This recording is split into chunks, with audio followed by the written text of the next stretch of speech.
안녕하세요, 운동입니다. 오늘 이야기하고 싶은 주제는 제가 지난주에 모델 3를 주문했거든요. 모델 3를 주문했는데 왜 기존에 잘 타던 똥벤치를 팔아버리고 모델 3를 사기를 결정을 했느냐라는 것부터 해서 그리고 모델 3 같은 전기차를 사면 안 되는 분들, 그리고 전기차를 사야 되는 분들, 그리고 모델 3를 어떻게 사는지, 유튜브에서 저도 모델 3에 대해서 검색을 많이 해봤는데 대부분 다 이제 시승기 모델 3가 얼만큼 잘 나간다, 그리고 얼만큼 좋다, 획기적이다, 또는 단차가 이게 뭐냐, 개판이다, 이런 글들이 되게 많더라고요. 글이 아니고 영상들이 되게 많더라고요. 근데 저는 이제 모델 3에 대해서 전혀 모르는 분들이 이제 모델 3를 알아갈 수 있게끔, 이걸 사야 되는지 말아야 되는지를 판단할 수 있게끔 요 영상을 통해서 정보를 전달해 드리고 싶어서 이제 만들어 봤어요. 순수하게 제 개인적인 의견이고 개인적인 판단이니까 보시고 도움이 되시는 분들이 있으실 거고, 뭐야 이러면서 마음에 안 드시는 분들도 있으실 건데, 저는 도움을 드리려고 일단 만들어 보겠습니다. 일단 첫 번째, 모델 3를 제가 산 이유는 제가 지금 여주에서 여의도까지 출퇴근을 하거든요. 근데 하루에 거진 한 200km 정도 타요. 200km 정도 타는데, 하루에 200km 타다 보니 일주일 5일이니까 일주일에 1000km 타고 한 달이면 4000km 탄다라고 산술적으로 나오겠죠. 거기서 외근 좀 다니고 이러면 좀 더 나올 건데, 다행히 제 회사는 외국계 회사고 필요하면 집에서도 일을 할 수 있는 그런 조건이라서 일주일에 한 4번 정도 나가게 되니까 800km, 830, 한 3000km 내외 타는 것 같아요. 3000km 정도 타려면 일단 기본적으로 연비 10km 잡고 3000km면 3000km라고 하죠. 계산하기 쉽게끔 3000km면 300리터.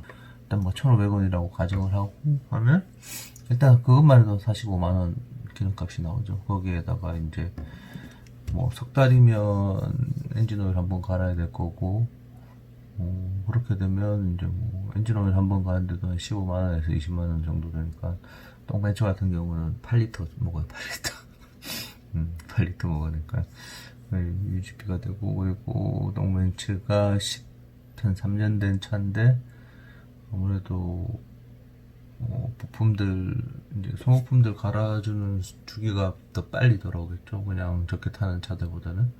그래서 출퇴근으로 원래 제가 쉐보레 볼트 플러그인 하이브리드 볼트 EV 말고, 순수 전기차 말고 플러그인 하이브리드 볼트를 사서 타고 다녔었는데, 사실 그거를 타면 연료비가 한 절반 정도 줄게 되고, 소모품에도 크게 걱정 없고, 그리고 오토크루즈까지 달려가지고 쉽게 출퇴근했었는데, 저희 와이프 분께서 이제 출근하시기 시작하면서 서울에 차를 내놔라. 드려야죠. 드려야지. 그리고 좋은 명분이 생기지 않습니까? 일단 드리고 나면 모든 게 계획이 다 있었는데, 저는 이제 이런 게 드리고 나면 벤츠 연비가 안 좋으니까 이 핑계 저 핑계를 대고 이렇게 하려고 했는데, 그게 좀 빨리 왔어요. 한 두어 달 더 탈 거라고 처음에는 생각을 했었는데, 아무 생각 없이 있다가 갑자기 뜬금없이 이제 모델 3 생각이 나고, 그런 다음에 이제 연비 개선해 보니까 안 되겠더라고요. 그래서 바로 준비해가지고 중고차 똥벤츠 팔고, 되게 빨리 나왔어. 한 4일? 4일만, 일주일도 안 돼가지고 나갔고, 그리고 그러고 난 다음에 이제 테슬라 모델 3를 주문을 했죠. 제일 장점으로 다가오는 거는 뭐 전기로 인해서 연료비가 적게 들어가는 것도 장점이지만, 저는 일단 출퇴근하는 거리가 저희가 성남 쪽으로 해서 여주에서 성남까지 가는 3번 국도 타면 거의 고속도로 수준이거든요. 그래서 거기서 자율주행을 쓸 예정이고, 그 뒤에도 뭐 쉐보레 볼트 탈 때도 계속 오토 크루즈 가지고 다녔어요. 그게 엄청 편해가지고 그 기능이 모델 3의 자율주행이 가장 큰 장점이었고요. 그리고 그다음에 이제 성능도 물론 좋았고, 뭐 마음에 들었고, 수치상으로 보고 유튜브에서 본 거 마음에 들었고, 그런 부분들 이제 뭐 오토파일럿, 그리고 연료비 적게 드는 거, 가장 뭐 안전한 차들 등급에도 들어가 있다라는 부분도 크게 와닿았어요. 그리고 뭐 약간 좀 미래적인 느낌, 이런 부분들, 제가 생긴 건 이래도 올리브 어댑터에 들어가는데 어쨌든 그래가지고 그렇게 해서 모델 3를 선택하게 됐어요. 근데 저는 환경이 굉장히 좋아요. 모델 3 타기에 굉장히 좋은 상황이에요. 집밥을 설치할 수 있고, 내일 집밥 설치하러 올 거예요. 차는 뭐 언제올지 기약은 없지만 일단 집밥을 설치하는데, 그 설치하는 이유가 뭐 지금 현재도 볼트 쓰고 있기 때문에, 볼트는 그럼 충전을 어떻게 했냐. 전 단독주택이라서 집 밖에 있는 콘센트에다가 꽂아가지고 집전기 썼거든요. 근데 일반적으로 그냥 뭐 쓸 때는 크게 비용이 안 나왔는데, 요번 겨울에 저희 집 개가 강아지들을 넣는 바람에 전열기를 좀 돌려줬더니 30만원이 넘게 나왔습니다. 전기세가. 누진세 덕분이죠. 다른 데는 대량 구입을 하거나 대량 소비를 하면 더 깎아주는데, 할인율이 좋아지는데, 심지어 저희가 파는 저희 회사 제품도 대량 계약을 하면 단가가 내려가요. 와, 이거 뭐 1960년대에 쓰던, 전기 귀할 때 쓰던 그 누진세가 아직도 있어가지고 30만원 넘게 나왔어요. 딱히 뭐 한 건 없어요. 그냥 전기차 볼트 뭐 18kW라고 해야 되나, 뭐 그 정도 한 번 쓰면 그 정도 쓰는 애들에 충전하고, 매일 충전하는 것도 아니고, 그리고 밤에 이제 겨울에 추우니까 강아지들 얼어 죽지 말라고 전열기 하나 켜줬더니 집에서 쓰는 전기랑 합쳐가지고 누진에 돼가지고 최고 등급까지 올라간 것 같아요. 그래서 30만원 나왔는데, 내일 뭐 집밥 설치하면 그쪽에다가 이제 볼트도 충전할 수 있으니까 전기세도 조금 줄어들겠죠. 그래서 뭐 절대 처음에 이제 사면 안 되는 사람은, 이제 집밥 설치가 힘든 사람 절대 쓰시면 안 될 것 같아요. 제가 볼트 처음 샀었을 때 아파트에서 있을 때, 단독주택 이사 오기 전에 아파트 있을 때 차를 한 달 정도 먼저 받았었어요. 근데 거기는 전원을 연결할 데가 없잖아요. 저희 집이 7층인데 7층에서 일선 끊어가지고 충전할 수도 없고 불날 수도 있어요. 길게 가면. 그래서 한 달 동안 굉장히 스트레스를 엄청 받았었어요. 근데 뭐 회사 출근해가지고, 다행히 뭐 볼트 같은 경우는 플러그인 하이브리드니까 가솔린을 태워가지고 출퇴근을 할 수 있어서 출퇴근하는 데는 문제는 없었는데, 뭐 스트레스죠. 뭐 전기차 모드로 달리니까 승차감이 너무 마음에 들어서 계속 그걸 쓰고 싶어하는 마음이 있는데, 그걸 못하니까 스트레스고. 어쨌든 집밥이 없으면 웬만하면 사지 않으시는 게 좋을 것 같아요. 아무리 거리가 많이 나온다고 하더라도 내가 원할 때 충전 못하면 그건 되게 힘들고요. 아파트에 집밥 있으신 분들도 요즘 전기차들이 많이 늘어서 대란이라고 하시는 분들도 있으세요. 뭐 우리 아파트는 괜찮아 이러시는 분들 있으실 거고, 뭐 그 정도만 되더라도 가능은 한데, 제일 좋은 거는 이제 단독주택에 사시는 분들 같은 경우는 집밥 설치하시고 퇴근하셔가지고 꽂아놓고 다음날 출근하면 뭐 주유소 안 가도 되니까. 저 같은 경우는 똥벤치 타면서 출퇴근할 때 주유하는 것도 굉장히 힘들었어요. 이틀에 한 번은 주유해야 되거든요. 이틀에 한 번 주유소 가가지고 주유하는 것도 귀찮고 짜증나는 일이에요. 그것도 떨어질까봐, 기름 떨어질까봐 또 걱정해야 되는 그런 부분이라서. 그래서 집밥 없으신 분들은 조금 힘들고, 아예 집밥 없는데 그냥 전기차 모드를 이용하시고 싶으시다 하시는 분들 중에 뭐 서울 시내에 사시면서 출퇴근 거리가 왕복 뭐한 10km, 20km, 20km 정도 된다라고 하면 요즘 나오는 플러그인 하이브리드, 현기차에서 나오는 플러그인 하이브리드도 나쁜 선택은 아닌 것 같아요. 아니면 하이브리드로 가시는 게 맞을 것 같고, 볼트가 플러그인 하이브리드 중에서는 꽤 괜찮았는데 조금 가격이 약간 비싸긴 했지만 저는 나쁘지 않았다고 생각해요. 계속 나왔으면 좀 더 팔렸을 건데 싶은데 지금은 이제 볼트 EV 같은 경우는 솔직히 말씀드리면 ACC도 없어가지고 오토크루즈도 없어가지고 폭망하고 있는데, 그 차도 나쁜 차가 아닌데 오토크루즈라든지 반자율 주행만 있었어도 나머지 옵션이 떨어지는 거를 만회를 뭐 어떻게 이해를 하더라도 살 수 있었을 건데, 요즘 소비자들이 뭐 워낙 잘 아는 소비자들이니까 오토크루즈가 없는데 그걸 살 이유는 없을 것 같고, 일단 뭐 그런 분들은 안 사시는 게 맞고, 뭐 말씀드렸던 그 중에 하나죠. 이제 뭐 사야 되는 사람들은 이미 제가 안 사야 되는, 사지 말아야 되는 사람 쪽에서 말씀드렸던 거랑 똑같은 반대되는 이유죠. 이제 집밥 있으신 분들, 저같이 이제 뭐 서울 근교에서 출퇴근하는데 단독주택이라든지 뭐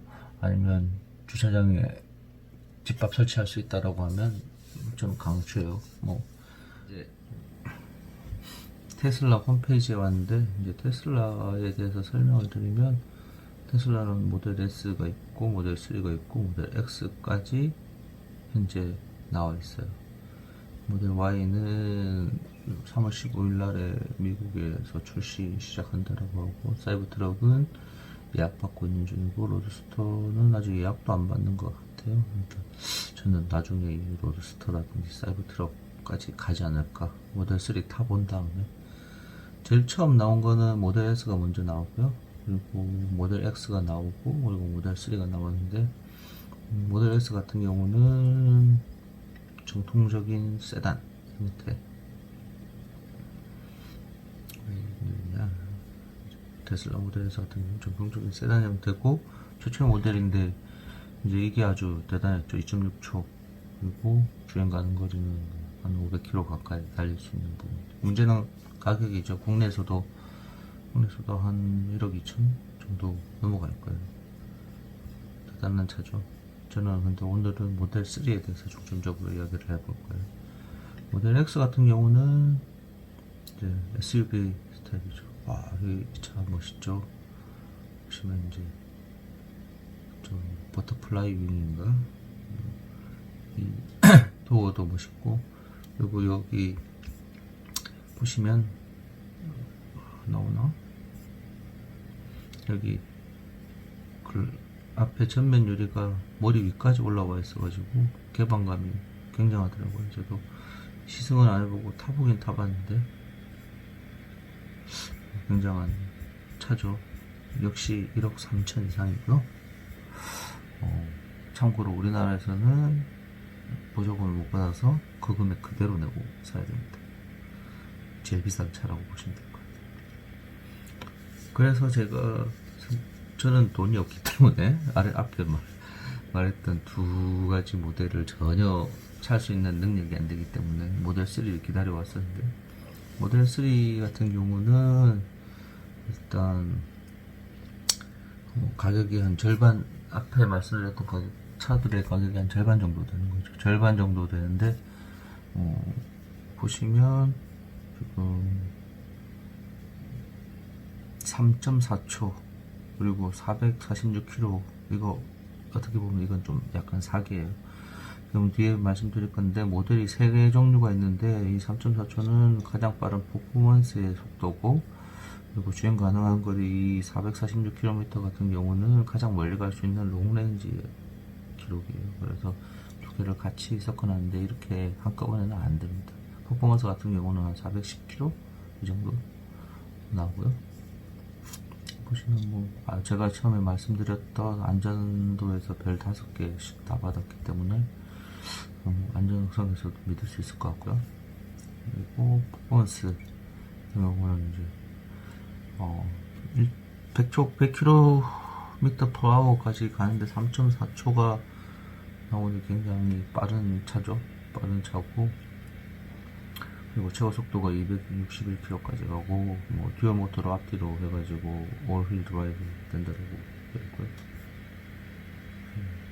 올휠 드라이브는 크게 상관없고, 주행 가능한 거리가 446이라는데 이건 롱레인지고, 이건 좀 괜찮은 것 같아요. 슈퍼차저로 30분 정도 충전하면 270km 충전할 수 있다는 거 괜찮은 것 같고요. 제가 가장 기대하고 있는 이제 오토파일럿, 저는 FUD라고 해가지고 모르겠다. 어쨌든 저는 전문가가 아니기 때문에 많은 정보를 같이 나누고 싶어 하는 그냥 일반인이라고 보시면 될 것 같고, 풀옵션을 넣게 되면 오토파일럿 옵션까지 넣게 되는데, 그렇게 되면 내비게이션 모르겠다.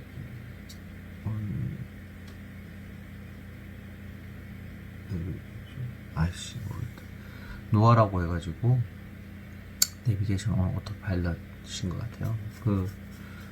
내비게이션으로 찍어 놓으면 자기가 운전을 한다라고 하는데, 아직 국내는 고속도로까지만 오픈이 되어 있고, 시내는 신호등을 아직 확인을 못하는 걸로 알고 있어요. 그렇지만 해외에서는 신호등까지 다 확인하고 시내에서도 자율주행이 가능하다라고 하니까 반자율주행을 좀 기대를 하고 있습니다. 심플하죠. 어차피 차 타도 지금도 똥벤치 탈 때도 마찬가지고 거의 옵션 쓰는 거는 열선 시트, 통풍 시트, 열선 핸들 이 정도만 쓰는 거니까. 보면 이제 아까 말씀드렸듯이 3.4초인데 주행 가능거리는 415km 밖에 안 돼요. 근데 446km 가는 롱레인지는 4.6초고, 이 4.6초는 지금 추후에 나온 부스터 옵션을 사게 되면 한 250만원 정도 할 것 같은데, 여기서 이제 한 4초대까지 줄여준다고 하고, 굉장하죠. 근데 가격 차이가 1000만원, 지금 현재 퍼포먼스랑 롱레인지랑 스탠다드 플러스랑 다 1000만원씩 차이가 나요. 스탠다드 플러스 같은 경우는 가장 가성비 접근하기 가장 좋은 모델인데, 후륜에만 모터가 들어가 있고 주행 가는 거리, 배터리가 좀 작은 것 같아요. 352km인데 실질적으로 쓰시는 거를 생각하면 한 300km 탄다라고 보시면 될 것 같고, 그 외에 약간의 옵션 다운이 있는 게 이제 스탠다드 플러스고, 중간 모델이 롱레인지, 그리고 퍼포먼스랑 롱레인지의 차이는 다른 건 거의 동일한데, 가속도 부분이랑 주행 가능 거리가 다르고, 그리고 휠이 지금 퍼포먼스 같은 경우는 20인치, 롱레인지 같은 경우는 18 또는 19인치 가려면 돈 내야 되고, 그리고 브레이크가 퍼포먼스가 약간 더 좋다라고 하고, 서스펜션도 조금 다르다고 하는데 정확하게 명시는 안 되어 있어요. 그 정도 다릅니다. 자, 그럼 주문 한번 해볼까요? 여기까지 보고 차 마음에 들어, 내가 사고 싶어, 어떻게 사야 돼, 이러면 쉽게 사실 수 있어요. 가격이 나오죠. 스탠다드 플러스 5369만원, 롱레인지 6300, 퍼포먼스 7700. 지금 보면 부분 프리미엄 인테리어라고 해가지고, 지금 스탠다드 레인지 플러스 같은 경우는 인테리어가 약간 좀 달라요. 이제 프리미엄 커넥티비티를 프리미엄에서는 1년 제공해주고 LED 안개등이 있고 수납 공간은 똑같아요. 그리고 매트 여기 스탠다드 레인지 플러스 사신 분들이 제일 빡쳐하는 게 매트를 안 준다는 거. 매트 안 줍니다. 롱 레인지 이상부터 매트 주고요. 나머지는 비슷해요. 그래서 결국 차이 나는 거는 뒷좌석 열선이 안 들어가 있다는 거랑 오디오가 좀 떨어진다라는 거랑 프리미엄 커넥티비티 안 주는 거랑, 그리고 아마 저기 레인지 플러스 같은 경우는 저기 내비가 완벽하게, 그러니까 내비도 다를 거예요. 내비도 다른 걸로 알고 있어요.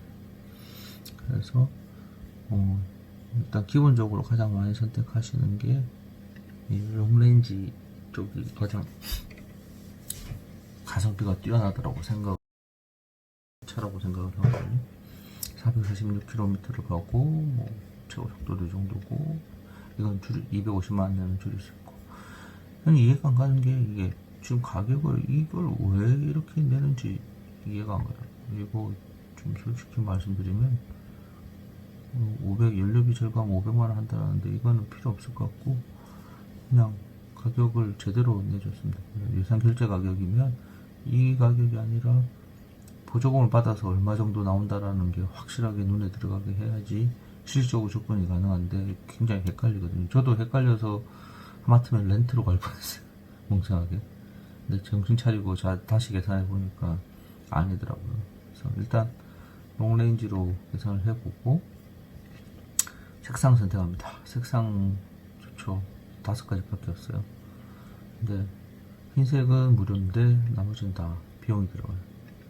블랙 실버 그리고 블루까지는 128만원이고요. 레드 같은 경우는 257만원입니다. 보통 무슨 색상 더 한다고 해가지고 많이 받아야 100만원이고 80만원 이 정도인데 250만원씩 받다니 대단하죠.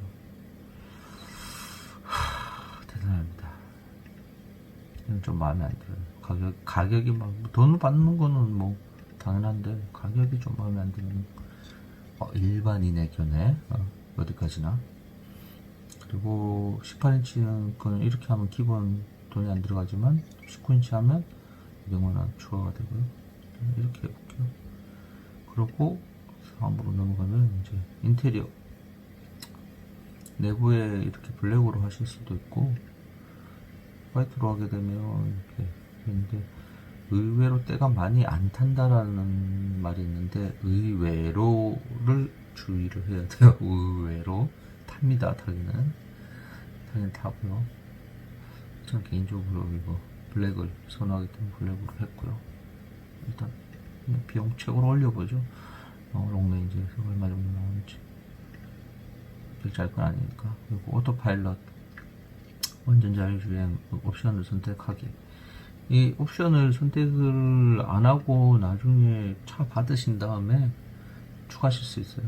그렇게 되면 이제 일장일단 있는데, 이제 저같이 차를 할부를 하시는 분들 같은 경우는 700만원 한 방에 또 내는 것도 또 별도로 내는 것도 또 어차피 부담이거든요. 그래서 저는 개인적으로 그냥 선택을 해서 녹여버렸고, 그렇게 되면 이제 취등록세에서 이제 가격이 올라가게 된다고 하더라고요. 한 40만원, 30-40만원 정도 올라간다라고 하는데, 그거 뭐 한 달에 만원씩 내고 48개월 낸다라고 생각하면 뭐 큰 차이는 없을 거고, 그 770만원 한 방에 내고 40만원 아끼겠다라고 생각하시면 나중에 선택하셔도 돼요. 저는 돈이 없으니까 할부를 해야 되니까 선택을 하고 다음으로 했어요.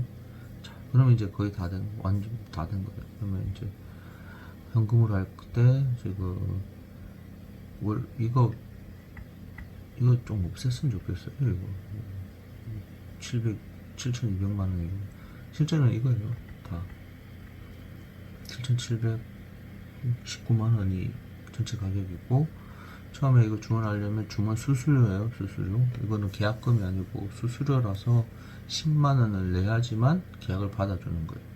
만약에 10만원을 내고 계약을 취소하게 되면 돌려주지는 않는 거죠. 기존에는 계약금이라고 해가지고 300만 원인가 내고 300만 원인가 100만 원인가 내고 취소하면 환불을 해줬는데 이제